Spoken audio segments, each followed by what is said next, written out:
Welcome everyone to the first episode of Living Your Career Show. I'm your host. My name is Roisin Duffy. I'm a director at Blue Sky Careers. We are a recruitment and a career advisory agency.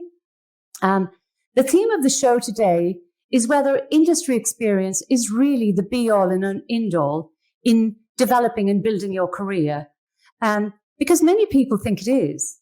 To join our show today is the lovely Liz Kearins. And Liz is a senior executive. She's a board director. She's a management consultant. Liz has recruited and built diversified teams over the years. She has also, interestingly, seamlessly moved from one sector to another. And Liz and I should say we go back a very long way. So welcome to the show, Liz. And thank you so much for joining me today on the first episode of Living Your Career.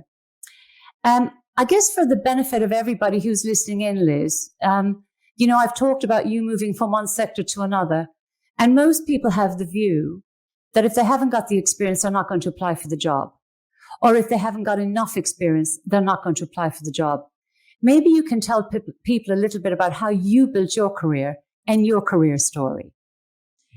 Sure. Well, if there's a case study in that experience doesn't count as much as you think it does, I'm it.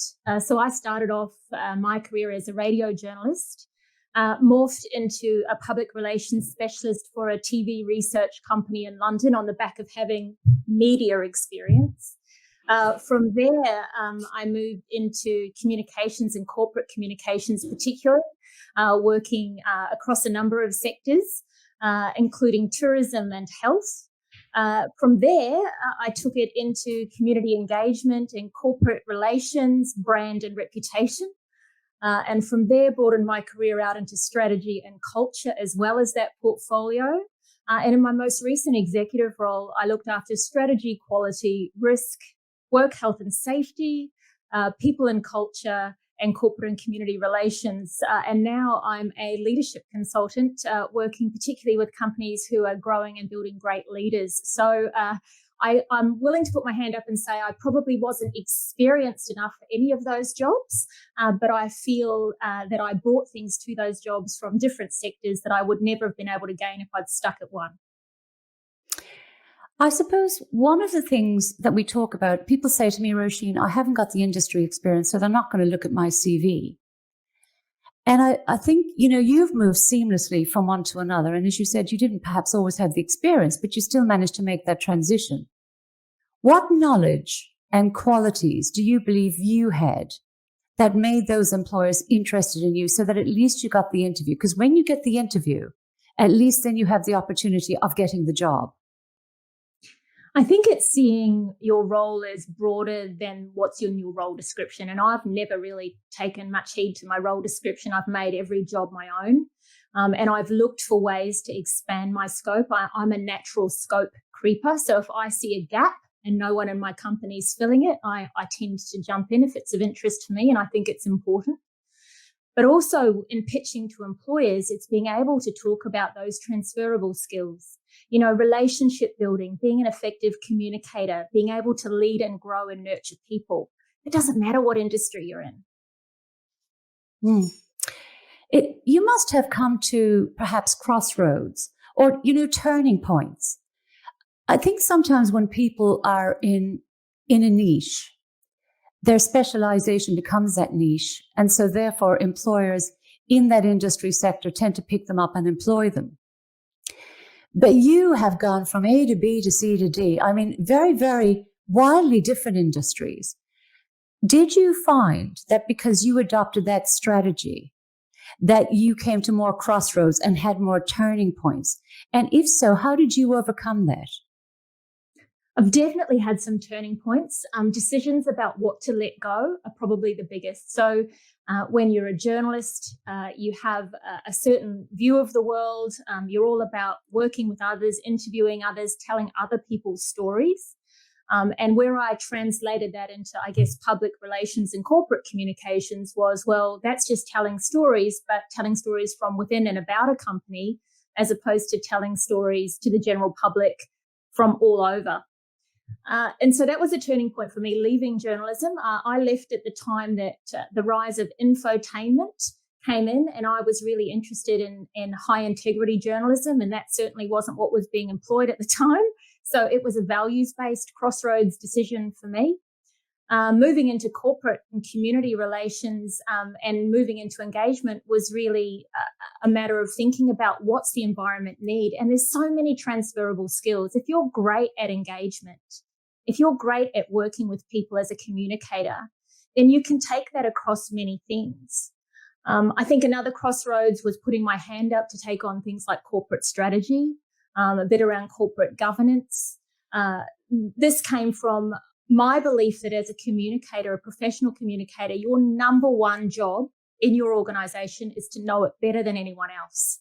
And when you have that knowledge of how people tick and how they work together and where the organization's trying to go and what the vision is, it's much easier then to transition into that strategy space because you're already thinking big picture.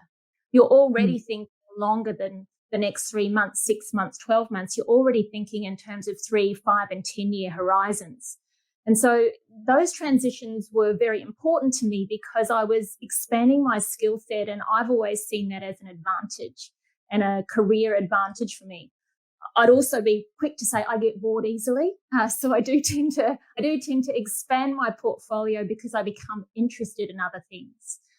Culture was another one. I became fascinated by culture when I joined an organization that had probably the most toxic culture I've ever seen. People were downright nasty to one another in that organization. And I was on the executive team. I had an opportunity to turn that around. And so for me, I saw that was a responsibility as much as anything. But I grew to have a real passion for how creating great organizational cultures drives great strategic performance. So they all link. So I guess I look for linkages. And my crossroads are all about how will this take me forward? I guess the question there too, Liz, when you're changing culture, culture comes back to good leadership. It comes back to a desire for positive change. And it comes back to the people that you recruit. Now, you would have built your team there and you would have seen other people recruit and build their teams. Were you conscious, I guess, of whether people had particular industry experience? What were the things, and this is important for those people right now who are impacted by COVID-19. Look at the people in tourism or travel, perhaps even recruitment, quite frankly. There are many, the airline industry, there are so many people that are impacted by what's happening right now. And I saw a piece yesterday on LinkedIn, and I think I shared it, and it basically said, we're in the travel industry. We've survived, 9/11, SARS, and now COVID-19, and we're going to pull through. We are so closely aligned to our client and client service or customer service. Why aren't you employing us? Why are you not regarding our industry experience? And I suppose for people listening to this today, we can talk about our experiences, but that's the core reality for those people right now. When you were recruiting in this company and you were trying to improve the culture and improve the mix of people and the aptitude and the attitude of those people, the propensity for change, what were you looking for? I certainly wasn't looking for industry experience. And in fact, I've employed many, many people who haven't worked in the industry before. And even in specialist fields, I've employed people in communications roles that have never done communication before. What I look for is value set.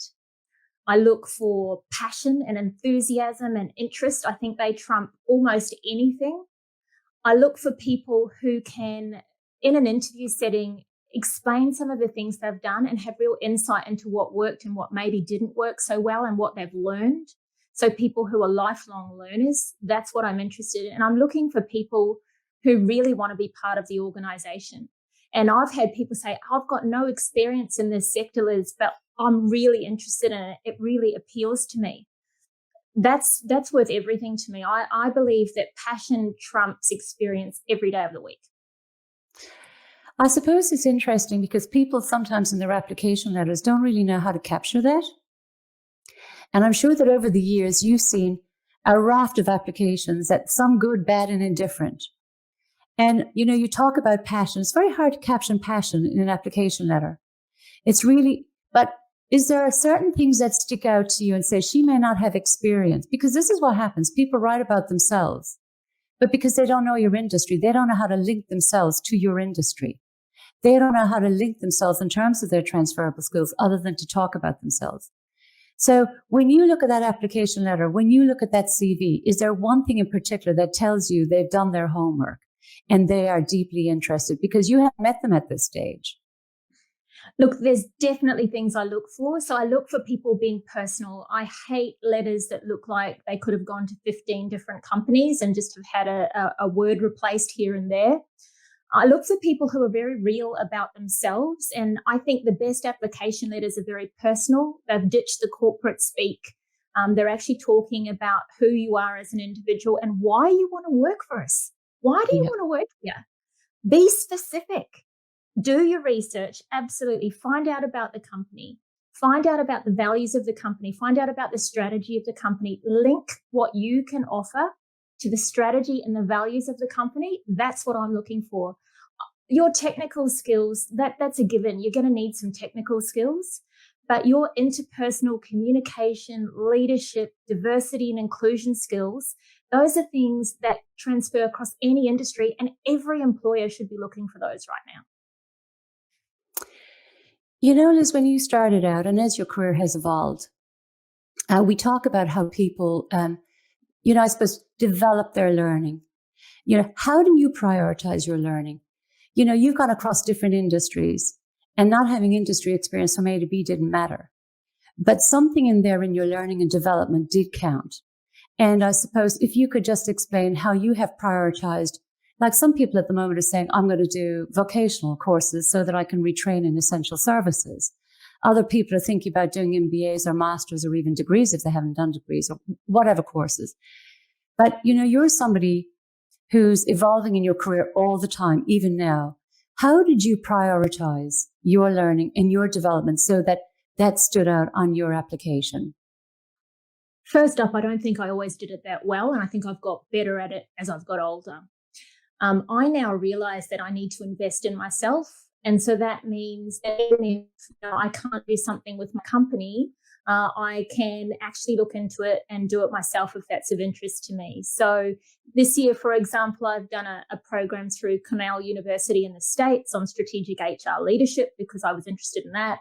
I've done an accreditation program, and I've done lots of online learning. And if there's been a year for online learning, this is it. I mean, everything's out there, and a lot of it's free or very low cost at the moment. So I think you do need to prioritize it, though. I mean, even when I was at my busiest in roles that stretched me from morning till night, it was always important to me to stay contemporary, to stay across contemporary issues. I tried to go to really good, if I got a chance to go to a good conference, I'd be very selective. So World Business Forum is one I've been to several times. I would highly recommend it. They bring in the best people from across the world, really great foresight and thinking that goes on there. I read extensively. I've got a massive library of books. I'm always buying new books or going to the library and borrowing books. I subscribe to 1 billion newsletters, and some weeks that drives me nuts. But, if I get one gem out of a newsletter once a month, I am over the moon. And I think, the other thing I spend time doing is actually meeting with other people in other industries and other roles and finding out what they're doing, what's happening in their industries. So staying alive across sectors, particularly if you're looking to move sectors right now, start getting to know some people in the sector you want to work in. Start finding out what the big issues are with them. Start finding out what they're talking about. What's the language in that organization? Because that's going to help you write the right application and get your foot in the door. I think that's so important. Whenever I talk to people, I say to people, it's about your knowledge, it's about your context and their connections. And I say, within your organization, you can be an absolute legend. But if you spend so much time on cultivating that brand, what have you done outside of that organization if change is visited upon you? When you talk about cultivating these relationships and developing this language and this broader rapport, what sort of sources and means do you use? Because I know a lot of people are on LinkedIn, and I sometimes LinkedIn is great. Let's be frank. There's some brilliant stuff on LinkedIn, but it can get a bit flooded too. And, it can get a bit noisy. So I'm very interested to know, what have been perhaps, conferences are a good way of obviously connecting with people and developing your subject matter. I guess, what else do you use? What other sources? I talk to people I know about people they know. So networks within networks are always important. I think one of my pieces of advice would be never be afraid to approach someone who you think might be able to help you. Most of the time, you will get help. Most of us are very flattered to be asked, and we're more than willing to help give someone else a leg up. So, you might be a mentor to somebody. Certainly, if you're in your career and you're looking to transition, perhaps look for a mentor in that industry or even a sponsor who can help you get a foot in the door. So use your networks within networks, but don't be afraid to cold call either. And I don't mean cold call to sell yourself.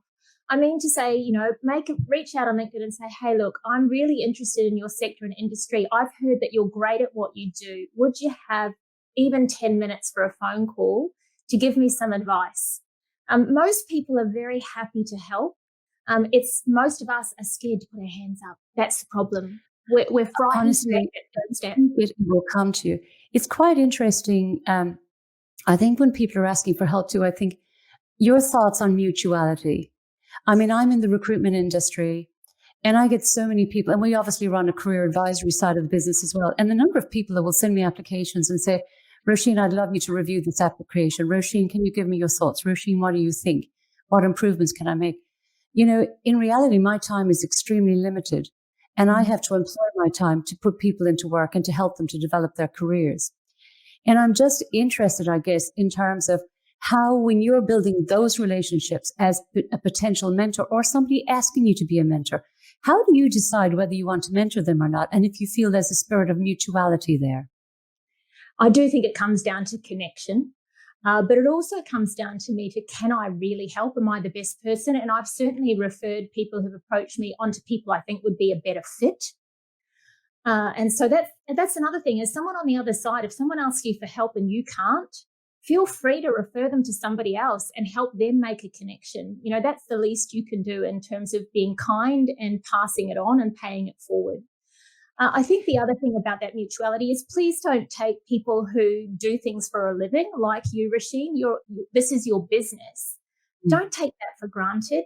You may consider that, it's a quick job to review your resume, but to do that well as a professional careers advisor is not a quick task. So there may be times when you need to pay for advice and support, and you should feel free to do that and feel actually that you're giving back to the person that you're working with. You'll get a lot more. I guarantee the person will give more than you pay anyway. My experience with seeking professional help is that people are very willing to help, but sometimes you do need to be willing to pay for it. It depends what it is. If you want to quit, and I think also, it's very different to a full review. I think that's absolutely right. Out of interest, how has career advice played a role in your career? Oh, Roisin, how can I count the ways? So as you referenced earlier, Roisin and I have worked together. So when Roisin first met, I think I had 2 preschoolers and 1 at school, and I've now got 3 over 20. So it gives you an idea of the longevity of our relationship. And we met in a professional context. Roisin helped me transition from a role that I had actually resigned from based on a values conflict, into a temporary role, and then into another temporary role, and then into a permanent role. And I've been placed by Roisin multiple times since. And I guess what career advice has done for me is it's helped me actually plot a trajectory that's seen me be able to grow my capability, build my leadership, and expand my scope to the point where I'm now able to be very selective about what I'm interested in working on. I have some great choices. I work with great people. I love what I do every single day, and I feel very blessed. So for me, the role that you've played as a mentor, a coach, a cheerleader at times, but also, talking me through some tough calls. I remember at one point in my career, I was offered 2 roles. One was a national role, working at a senior level, in a large organization that had big influence. The other was a smaller organization, a startup effectively, and an executive role. And I remember really being torn. I was very attracted to both roles. And Roisin, it was you who really talked me through, well, what do you really want and where are you going? So the value of someone like you who knows the sectors, knows the industry, knows people in the organizations as well, and can give really good coaching and advice, I think it's invaluable. And I certainly wouldn't be where I am today if I hadn't met you. So it was very serendipitous. You're going to make me all shy here now, Liz. I just want to share that with you. I guess the other thing in all of that too, at the moment, people are sort of thinking to themselves, I need to get a job. I have bills to pay. I have family responsibilities. I mean, that's the hardcore situation for many right now as a result of COVID-19. And I guess then for others, perhaps, as you said yourself, you can be more selective now. You are, more informed, more evolved, highly valued, valued, and you have strong values in the way that you operate. How important is it because I sometimes get very frustrated with people who just jump from job to job to job to job. And I sort of sometimes say, take stock, actually have a think about what you're doing here, because sometimes by just stepping back, you'll get more longevity out of this opportunity than you will if you're just hop skipping all over the place. Very hard to work with people who will take the next job rather than thinking about the longer consequences of what they do. From your perspective, you've had long periods of very sustainable and enjoyable employment, productive employment with people. Why was that important in the choice of role and the choice of career? When I was younger, the choice of company, I think, is very important. Yeah, when I was younger, I definitely jumped around a bit more, and I was constantly looking for promotion, I guess, which for many young people is, you're trying to climb that ladder, and I don't know if I necessarily knew why I was doing that at the time. I was just doing it because that's what you did. As I've got older, I guess it's been very important to me to work in organizations that value people.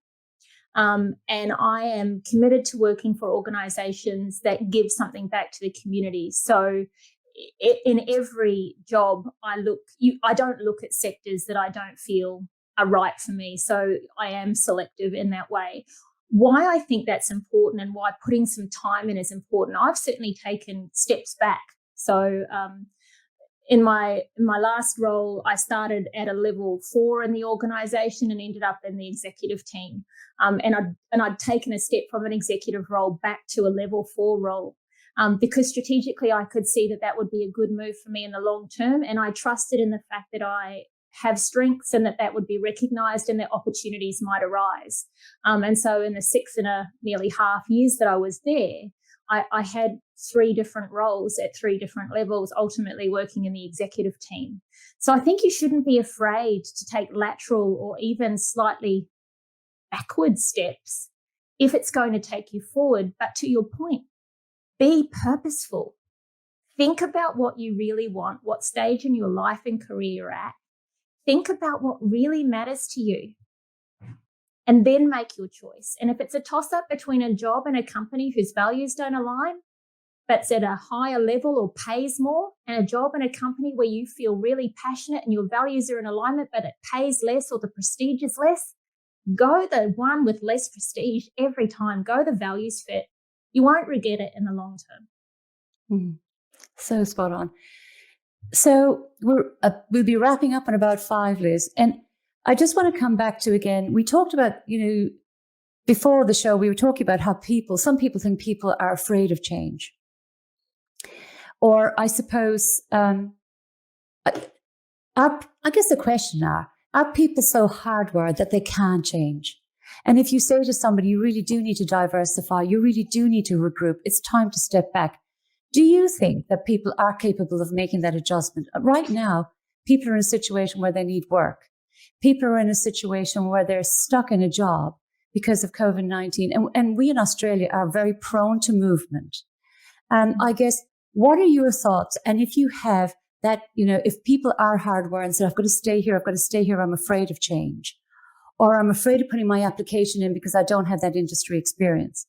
If you have one message that you would like to impart to people right now that are, whatever their situation, in terms of how to get through this COVID situation. Because yes, we may have a vaccination next year and we may go back to some semblance of normality, but it will never go back to be the way it was. We've changed now. What would be your one message to people? Well, number one, I think that people are hardwired to change. And that's why human beings are the most successful mammals on the planet, because we're good at it and we do it a lot. And so I think the biggest confidence trap here is confidence itself. So people who have perhaps been made redundant, often for the first time ever, it's a blow to be made redundant. Even if you know it's due to COVID-19, it's still, I was chosen to leave. That's how people feel. You need to work through the emotions that come with that and start thinking about what's really important to you. What are you passionate about? What do you love? What about your last job did you love? And where else could you find that? What other industry might you find that in? If you've worked in the travel industry, if you've worked in the airlines, I'm willing to bet you've got customer experience and customer service skills that would be the envy of many. You'd also potentially, if you were working as a pilot, have skills that are equally very transferable into other leadership roles, into crisis management, into a whole bunch of things. So I think you need to think laterally about what your skill sets, talents, abilities, and passions really are. And don't let we need at least 10 years experience in the X sector hold you back. It's rubbish. It's the experience trap. We don't need that. What we need is people who have great skills, talents, and abilities, and they can lend them in different environments. And the skills and abilities you bring will come with experience in an industry that could be super helpful to the new industry that you move into, ways of thinking they haven't considered before. So really sell yourself as having something special, a unique selling proposition that others won't have. Don't hold yourself back. The biggest limitation is your belief that you can't. So reframe that belief to you can, because that whole mindset, that drives how you're going to show up in your application and at interview. You know, Liz, that's probably been the quickest half hour that I've ever spent with you, just while we're on that subject. I can't honestly say how just honored I am to have you on the show today with me and for you to be my first guest on the Living Your Career show. I just hope that people take away some pearls of wisdom from what you've shared today and not draw their conclusions that if I don't have industry experience, I'm not going to make that application, because they have so much more to offer. It's how you tell your story. On that note, the Living Your Career show will broadcast every Tuesday and Thursday, noon, Brisbane time. I'm back again on Thursday. We're here for you, the worker, the employee. We're here to give you motivation and inspiration, to give you tools, to give you techniques. We're here for you. So tune in for more information then. And Liz, thank you so much. I really appreciate your time today. Thanks, Roisin. It was my absolute honor and pleasure.